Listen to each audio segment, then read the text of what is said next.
Nosso Vida Melhor está de volta para a gente falar sobre um assunto que eu já te adiantei em alguns momentos aqui no programa, que é sério, né? Eu sempre faço questão de trazê-lo aqui porque ele é muito recorrente na sociedade moderna e eu sei que aprendendo você pode começar o caminho do tratamento e da cura.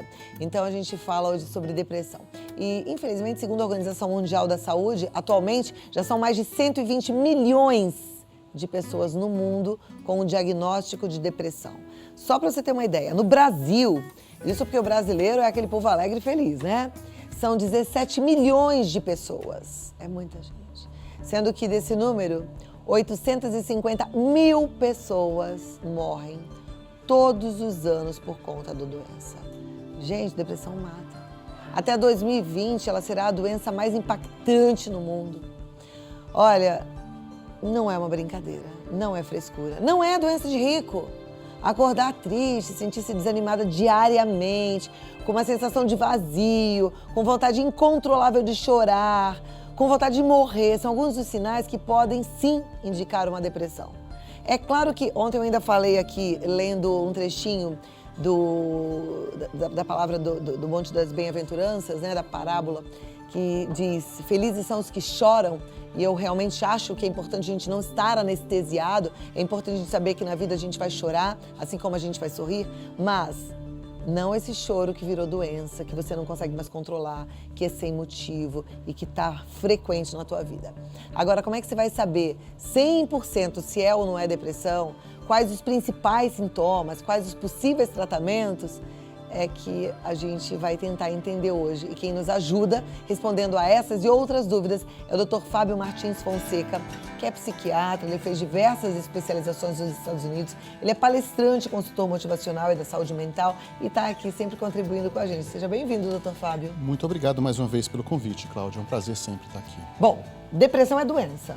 Depressão é uma doença, a gente já pode chamar depressão de uma doença, e ela acomete todas as idades, todas as faixas etárias, ela pode trazer uma série de prejuízos e ela está se tornando a principal causa de incapacidade, Cláudia. É um alarme imenso para a Organização Mundial de Saúde, porque é um prejuízo para a vida das pessoas e é um prejuízo para a sociedade também, né? Depressão tem cura?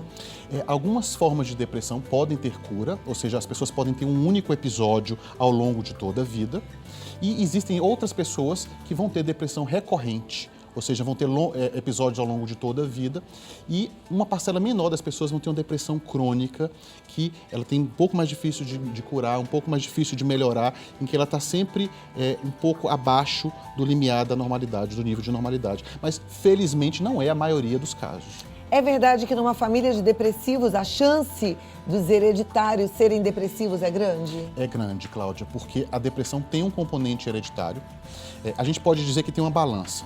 De um lado está a genética, a minha predisposição, e de um outro lado estão os gatilhos, os fatores externos, os fatores de vulnerabilidade, as dificuldades que a pessoa passa na vida. Quanto maior o peso da genética, menor precisa ser o gatilho. E mesmo pessoas que não têm histórico familiar, dependendo da circunstância de vida, elas podem desencadear depressão. Mas sim, tem um componente genético, sim. Olha, a nossa equipe foi até as ruas para saber o que as pessoas acham que leva alguém a ter depressão. Vamos perceber as respostas. Pode rodar.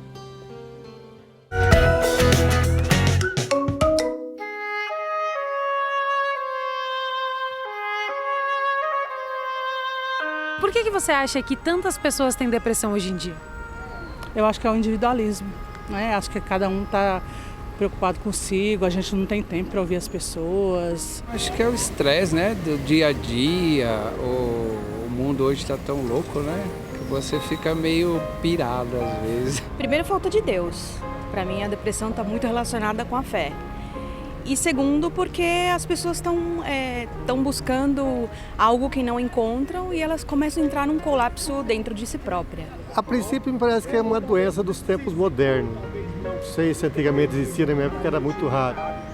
Talvez a vida agitada, uso muito constante de droga, muita coisa que as pessoas querem fazer e que não podem. Acho que é esse mundão de hoje que nós vivemos, né?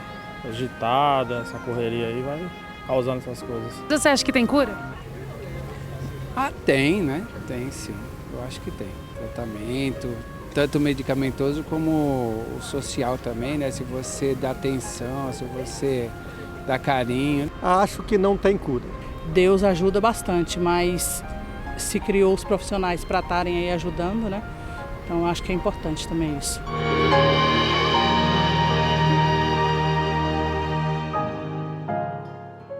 Interessante, né? As pessoas ali falaram falta de Deus, falta de fé, mundo agitado, o individualismo, valores trocados.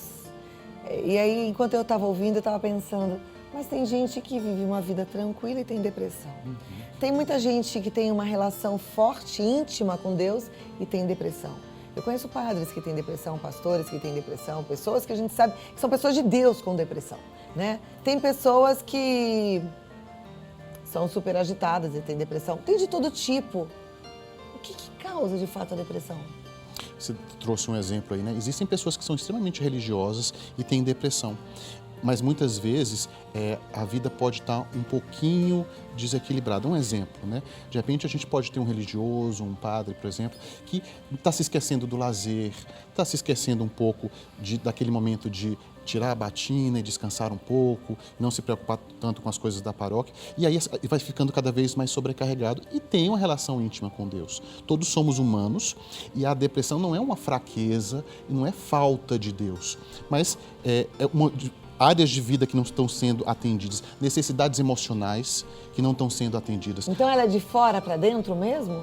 A gente pode falar também que a gente tem uma sementinha da depressão, todo mundo tem, e de repente a gente não está regando essa plantinha da melhor maneira. Por exemplo, Cláudia, eu tenho necessidade de me conectar com as pessoas, de sentir que eu tenho conexão emocional, que eu estou ligado às pessoas. E aí quem falou do individualismo acertou. Né? Quando a gente fica cada vez mais fechado em si mesmo, tem medo de dividir, pensa que vai ser julgado e às vezes pode ser julgado mesmo, enxerga no outro um competidor o tempo todo, isso pode ser algo que está alimentando a depressão. Né? Pessoas que são muito sociáveis, por exemplo, mas às vezes elas exageram naquilo que elas fazem, né? Elas são muito compulsivas, então trabalham demais ou estão vivendo só para alimentar uma área de vida. Uma pessoa equilibrada não tem depressão? Uma pessoa equilibrada, e aí vamos tentar definir o que é isso, tem menos chance de ter Eu depressão. estou fazendo uma provocação, porque na verdade, se é uma doença, ela é eclética. Ela está aí para pegar qualquer pessoa. Mas tem uma pegadinha, você está certa, mas tem uma pegadinha na sua pergunta.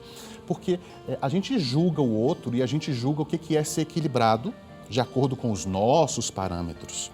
Mas ser equilibrado significa entender a si mesmo e entender quais são suas necessidades que não estão sendo atendidas. Então, de repente, ser equilibrado para a Cláudia é fazer tudo o que ela está fazendo e, de repente, poder ter um pouquinho mais de lazer. Falta pouca coisa. Mas para outra pessoa, não. Para alguma pessoa, ser equilibrada, por exemplo, pode ser se deixar invadir menos pelo outro.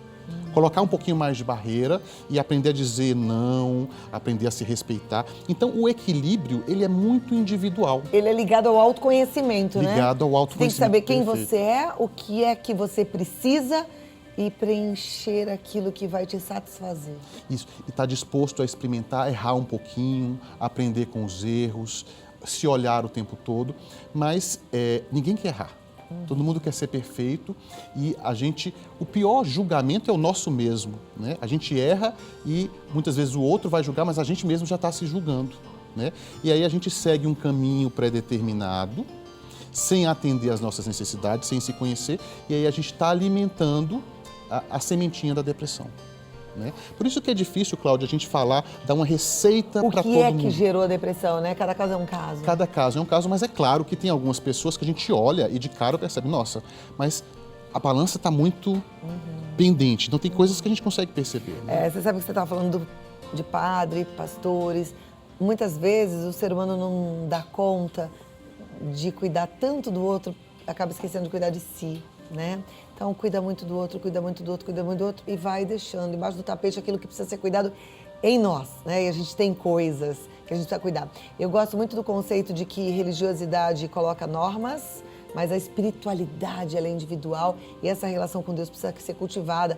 E nessa relação existe transparência, existe você olhar para si e diante de Deus você abrir o coração. Hoje eu falei uma palavra do dia que fala sobre isso, sobre esse coração quebrantado, né? Se quebrantar e falar, tá aqui, ó, tá aqui, eu sou desse jeito, despedaçado, nu, olha e me ajuda a preencher esse vazio. Aí a espiritualidade vem forte e realmente é um coadjuvante no tratamento. E aí, se eu puder completar, assim, se você olha para o superior, olha para Deus, talvez Deus esteja te dizendo, olhe para você mesmo. A vida também é troca, ela não é só doação. Não, se você não der para si mesmo e não permitir que o mundo te doe, você realmente não vai estar alimentando alguma coisa Olha, negativa. presta atenção nisso que você acabou de ouvir. Olhe para si mesmo. Não é fora que a gente encontra, dentro. A resposta é dentro, tá? Tem várias perguntas, eu vou começar a passar para a gente ajudar a turma que está em casa. Então, a nossa telespectadora de Jundiaí, ela diz, eu estou com depressão e transtorno de ansiedade, faço tratamento há 2 anos. É a segunda vez que tenho depressão. Nos últimos meses, tenho altos e baixos. Uns dias eu estou bem, em outros eu tenho crises que aparecem de repente. Eu já tentei diversas alternativas e nada melhora. Eu já não sei mais o que fazer. Olha só, né? Parece que o tratamento não está quebrando esse ciclo vicioso. Né? Você toma medicação, eventualmente talvez busca um apoio e quando você menos espera, você se vê com depressão de novo. Ou seja, tem algo na sua vida que você ainda não está conseguindo enxergar. Qual é o ciclo de manutenção da depressão e da ansiedade para você? Tem uma perguntinha que a gente costuma fazer no consultório, que é muito simples e que ajuda os profissionais a identificarem quais são os ciclos. Normalmente, quando você está deprimido ou ansioso, o que você faz? E o que você faz que você percebe que ajuda, mas que ajuda muito pouco tempo. Rapidamente, aquilo já não funciona mais. E normalmente, Cláudia, é isso que ajuda a manter a depressão. Então, eu estou deprimido, então eu me isolo, eu não quero conversar com as pessoas, eu estou ansioso, eu fujo das situações que me causam ansiedade. Então, toda vez que a gente responder essa pergunta, o que eu faço para resolver o meu problema e que só resolve na hora? É por aí que a gente tem que começar. A cortar, a modificar. Eu vou voltar para a gente continuar respondendo, tem muitas perguntas e a gente pode modificar muitas coisas, né? Agora vamos continuar então, porque o nosso tema tem muitas perguntas, tem muitas dúvidas e é tão importante, né, doutor Fábio? A Maria Exira, ela faz uma contribuição muito interessante. Ela fala assim, eu tive depressão, passei 1 ano e 5 meses em cima de uma cama, eu morri pro mundo. Foi preocupação, não foi falta de Deus, como a moça da rua disse. O meu marido teve um aneurisma e muita carga nas minhas costas. Eu sou muito religiosa, muito mesmo. Agora, foram muitos problemas. A carga foi grande, chegou de repente. Eu cheguei a pesar 39 quilos. Os medicamentos não resolveram. Eu era muito equilibrada. Estou curada, sem nenhum medicamento. O meu marido é que piorou, mas está sendo forte. Mas eu estou curada, eu sei que eu tenho que gostar mais de mim e só quem sabe é quem passa. Maria Exir de Timbaúba, no Pernambuco. Eu queria agradecer o seu depoimento, porque muitas vezes quando a gente vem na televisão dar dicas, a gente tem também que deixar claro que nada é infalível e que muitas vezes as pessoas estão fazendo o melhor que podem e mesmo assim elas podem entrar em depressão, né? Para que as pessoas não se sintam julgadas e não fiquem pensando, bem, se eu estou com depressão foi algo que eu fiz ou que eu deixei de fazer e eu sou culpado por isso. Não. A depressão pode acometer qualquer pessoa e dependendo da circunstância de vida, assim como aconteceu com você, pode acontecer com qualquer um de nós. Ok, aí tem agora uma pergunta, é a Selma, ela é da Bahia, ela gostaria de saber o que pode desencadear uma depressão em adolescentes. Ela disse que ela tem uma sobrinha que deixou de estudar e ela está querendo uma luz no fim do túnel e a sobrinha tem 16 anos. A adolescência é uma fase em que a gente está terminando de formar a nossa identidade, a gente saber quem a gente é, o que a gente gosta, quais são os nossos desejos. E nessa fase a gente se confunde muito com o grupo, Cláudia, né? O pai e a mãe têm menos importância para o adolescente em termos de influência e o adolescente quer muito ser aceito. E, de repente, é muito difícil você conciliar as suas vontades, as suas necessidades com o grupo, que os grupos de adolescentes exigem muito. do adolescente, né? Então você tem que ter tal aparência, se comportar de tal forma. Os adolescentes muitas vezes têm que abrir mão um pouco do jeito de ser deles para se misturar no grupo. Agora, e isso pode ser muito difícil para algumas pessoas. Tem a questão hormonal também? Tem a questão hormonal, né? Que pode ser muito importante, principalmente nas mulheres, né? Que as mulheres estão sujeitas a alterações de humor todo mês por conta do ciclo hormonal. E na menarca, o que é a menarca? A primeira menstruação, as meninas que estiverem mais predispostas, ou seja, que têm uma genética um pouquinho mais sensível, pode ser também uma contribuição para desencadear a depressão. Então a gente tem um fator hormonal, físico, e tem um fator social e psicológico. E olha, essa nossa telespectadora que compartilhou a história da sobrinha, eu queria também dizer para você o seguinte: não fique só, busque ajuda. Não sei se sua sobrinha já está fazendo ou não tratamento médico, mas precisa ir a um psiquiatra. A gente tem que levar a sério, essa doença é séria. Eu falei números aqui seríssimos e infelizmente depressão pode levar até a morte. Então precisa tratar. No SUS a gente tem ótimos psiquiatras, existem também os trabalhos das universidades que são gratuitos. E outra coisa que é importante é tentar entrar aí num canal de comunicação transparente, porque essa questão de parar de estudar, às vezes está ligada com bullying na escola, com alguma situação esquisita que possa ter acontecido na escola e que a família precisa ter conhecimento, né? Então, não fica só não, cuida da sua sobrinha, cuida aí da tua família, que vale a pena.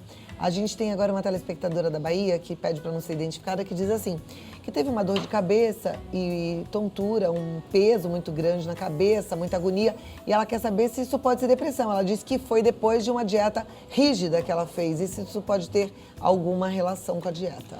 Olha, em tese, a depressão pode ser desencadeada por várias coisas que acontecem na vida da pessoa, inclusive uma dieta muito restritiva e muito traumática pode desencadear depressão em algumas pessoas. E a depressão por si só pode gerar muitos sintomas físicos, como dores de cabeça, dores pelo corpo. Então, respondendo a sua pergunta, é possível. Então, a gente precisa estar mais atento e talvez você precisa de um olhar mais especializado, mas sim, é possível que isso aconteça. A Vitória, da Bahia, ela quer saber se pode ser depressão. Ela diz que ela fica deprimida, quer ficar sozinha, chora por tudo, por mais atenção que ela tenha do marido, ela não consegue se controlar em muitas ocasiões. Sim, você está descrevendo aí sintomas depressivos, né? Tem essa carência, né? Esse poço sem fundo que, assim, que nunca é satisfeito, é um sintoma de depressão e vale a pena buscar ajuda. A Maria da Glória é de Florianópolis e ela diz que anda muito triste, com sonolência e também muito irritada. Isso é sintoma de depressão? São alguns sintomas, né? Se isso estiver persistindo por mais de 15 dias e, além disso, você tiver perda de interesse e prazer pelas coisas, né? Junto com alguns outros sintomas, como alteração do apetite, alteração do sono, então a gente pode estar falando de uma depressão. Então, qualquer tristeza profunda que dure mais de 2 semanas, associada à falta de interesse e alteração de sono e apetite, é sinal de depressão. Ok. A Sueli, ela é de Catanduva e ela diz, Cláudia, minha irmã está com depressão e às vezes nem banho ela quer tomar. Mas o que eu devo fazer? Você deve primeiro incentivar e ajudar a sua irmã a fazer as tarefas diárias dela. Ela vai precisar de muito afeto, de muito cuidado e incentivá-la a fazer o tratamento adequado e, principalmente, além de estar com ela no dia a dia, estar com ela no tratamento médico. Participar de todas as consultas e informar, ser aquele agente que vai colaborar com o tratamento com o médico, com o psicólogo. Então, a participação da família é fundamental. Eu não acredito muito naquelas pessoas que se tratam de depressão e estão sempre sozinhas. Nunca tem alguém da família junto. Então, se você está junto, forma um time com a sua irmã. Família, né? Não fique só. E talvez você fale, não tenho família. Eu, de novo, insisto porque eu gosto. Vá para um grupo de apoio. Eu amo. Eu tenho meu grupo de apoio. Agora eu sou coordenadora de um grupo de apoio de amor exigente. Terça-feira, lá no Morumbi. É maravilhoso. A gente não fica nunca mais sozinho, né? É muito bom. A Andréia, ela é de São Paulo. E ela diz que há 3 meses ela perdeu a mãe. E ela entrou no mundo fechado.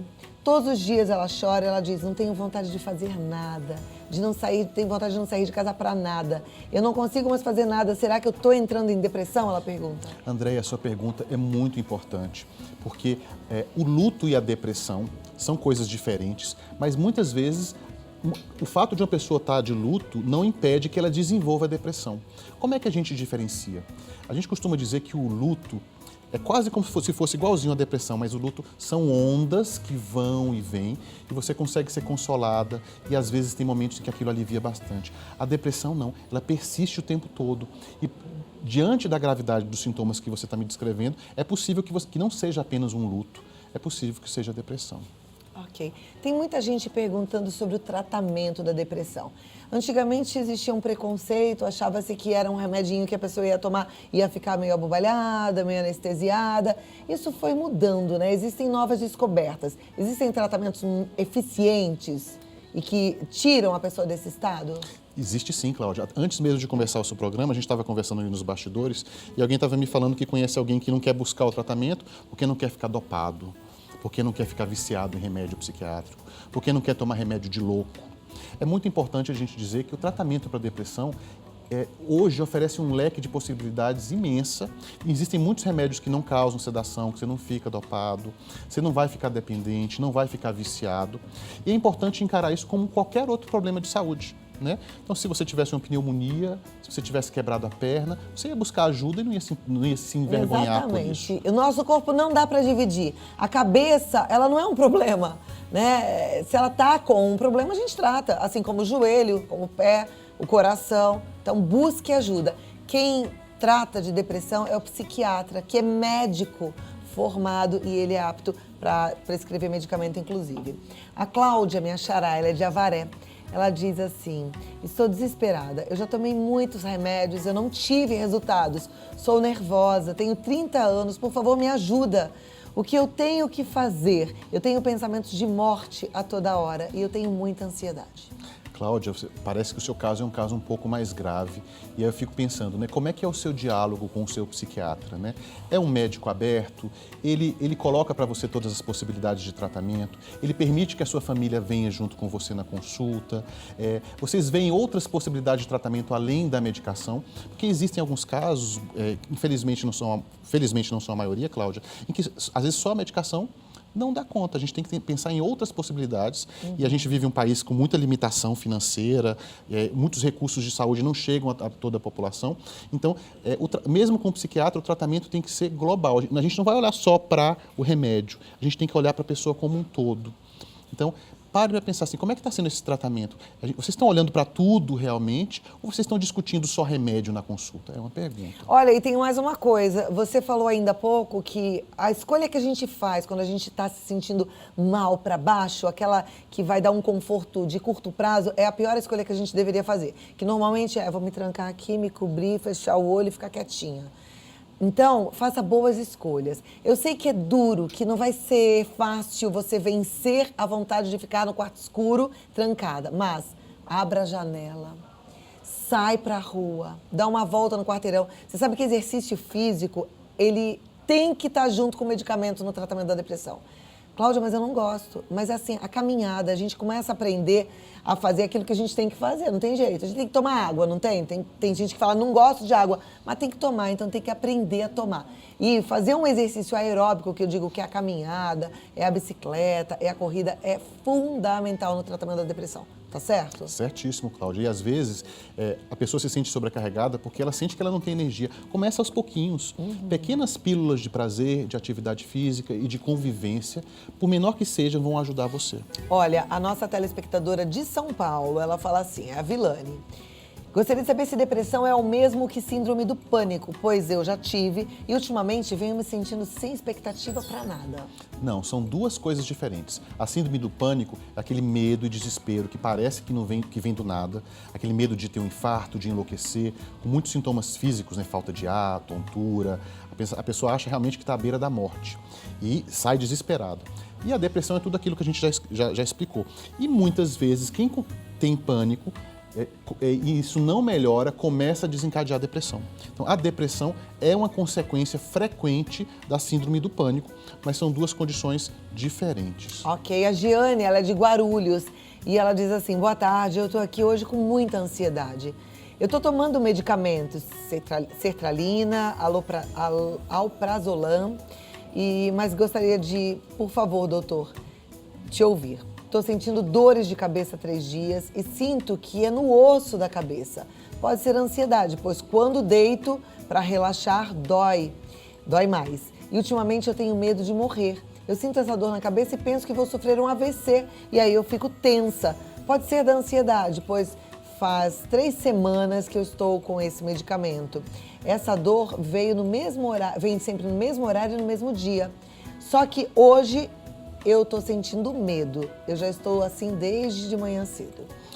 As pessoas, quando elas ficam ansiosas, elas desenvolvem uma coisa que a gente chama, vou explicar o que é, hipervigilância. A pessoa fica alerta o tempo todo. Ela não pode relaxar, porque se ela relaxar, o pior vai acontecer.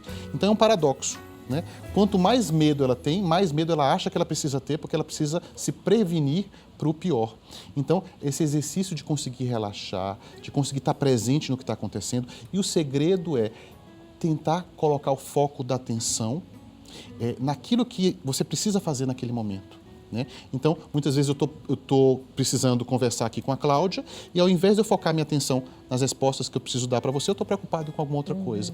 Na ansiedade é assim, Cláudia. Então, focar a atenção, e aí existem exercícios de respiração, existem exercícios de relaxamento que podem ser muito úteis para a ansiedade. Você pode dar uma pesquisada nisso que você vai encontrar.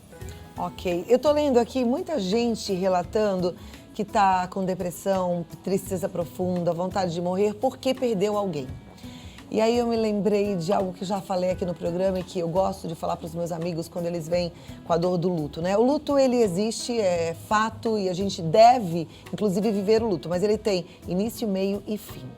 Uma coisa que me acompanha é a certeza de que a gente vem para esse mundo como um presente, porque Deus deu a vida pra gente como um super presente, mas sem garantias, né? Ninguém tem a garantia de que vai ter uma mãe maravilhosa, um pai maravilhoso, um marido maravilhoso, um cachorro maravilhoso e muito menos de que esse presente que ele vai dar além da vida tem tempo de duração determinada por cada um de nós. É o presente que Deus dá e é Ele que decide quanto tempo esse presente vai ficar com a gente. Agora, como é que a gente pode não ser grato diante de algo tão precioso? Eu sei que dói você ter perdido o seu marido, eu sei que dói você ter perdido a sua mãe. Mas para olhar a generosidade, a graça de Deus em te dar uma mãe maravilhosa. Tem gente que não conheceu uma mãezinha. Tem gente que nunca teve um abraço de um marido. Tem gente que nunca teve um companheiro. Então, se hoje está doendo, encerra o teu luto no tempo certo, não deixa ele se prolongar, mas muda para gratidão. Agradeça porque você teve alguém para amar. Agradeça. Essa saudade precisa ser transformada. E a gratidão, eu acho que é o caminho mesmo para você se recuperar e levantar dessa, tá bom? Então você que perdeu sua mãezinha que está triste, perdeu o seu cachorro que está triste, agradeça a Deus e viva em alegria, com gratidão. Eu acho que isso é importante. É isso mesmo, Cláudia. E um dos sinais de que a pessoa está se recuperando do luto é quando ela começa a conseguir ter as boas lembranças. Eu tive uma história, né? Certa vez eu atendi uma pessoa que perdeu uma filha e ela começou a chamar a atenção, mas eu tive essa menina, eu tive a dádiva de ter sido mãe dessa criança maravilhosa. Quando você começar a dizer isso para você mesmo, é um sinal de que você está transformando a sua vida. Viu? E essa resposta do doutor, isso que eu falei, para tantos, Lourdes, Maria, tem um homem aqui também colocando sua dor, tem uma telespectadora que está falando que perdeu o seu cão, que era um fiel amigo. Não importa, para todos vocês, são muitas pessoas falando deste luto e dessa dor. Agora, mesmo assim, persistiu a tristeza e aí entram os sinais de depressão que o doutor Fábio falou, busque ajuda. Né? E tem medicamento. Eu tenho só mais uma dúvida que eu acho que é importante a gente levar aqui para a nossa turma. Existe tratamento que fica arrastado para a vida inteira e a pessoa não tem melhora? Ou ela precisa voltar no psiquiatra, ajustar esse medicamento e até trocar o medicamento? Precisa voltar no psiquiatra e tentar entender o porquê que esse tratamento não está acontecendo. É o medicamento que não está funcionando? Ou apesar do medicamento a pessoa está fazendo muitas outras coisas que jogam contra, né? Porque a gente precisa também avaliar que o medicamento é uma parte importante, mas você precisa jogar a favor e tem que ter muita honestidade e clareza, tanto de quem tem depressão quanto do profissional. Boas escolhas, minha gente. Temos que fazer boas escolhas. Presta atenção em você. A vida é linda, viu? Dá bobeira não. Corre atrás. Lute por você. Levanta a cabeça. Vai dar tudo certo. Já deu tudo certo. Dr. Fábio Martins Fonseca, ele está no site www.psiquiatriacampinas.com. psiquiatriacampinas.com. Ele tem uma página no Facebook que é o Consultório DR Fábio Fonseca, e lá tem mais informações e você vai acompanhar e com certeza vai ser ajudada e vai ser ajudado. Muito obrigado, Muito obrigada, tudo de bom e até a próxima, Eu que viu? agradeço. Obrigada por atender nosso chamado.